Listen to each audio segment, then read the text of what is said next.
Isa sa magandang pagtayuan ng bahay when it comes to feng shui ay may bundok or mountain sa likod ng bahay, as this represents stability and support. Pero what if walang bundok sa paligid? Ano ang mainam na gawin? Dito na papasok ang mga mountain painting sa bahay. Mountain paintings brings luck, protection, and stability. Mountains have a role when it comes to shaping the energy ng paligid.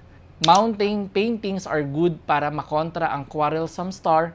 Number 3, para iwas away sa bahay. Mountain paintings also bring support sa buhay mo. Saan maganda ilagay ang ganitong artwork sa bahay? Una, sa likod ng upuan mo while working to have a work stability and support. Pangalawa, sa likod ng upuan mo while studying to have a educational support.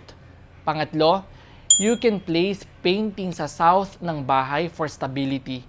Any colors or style ng mountain paintings ay pwede. Sana ay may natutunan kayong bago mula sa amin. Master Michael here, simplifying feng shui for everyone.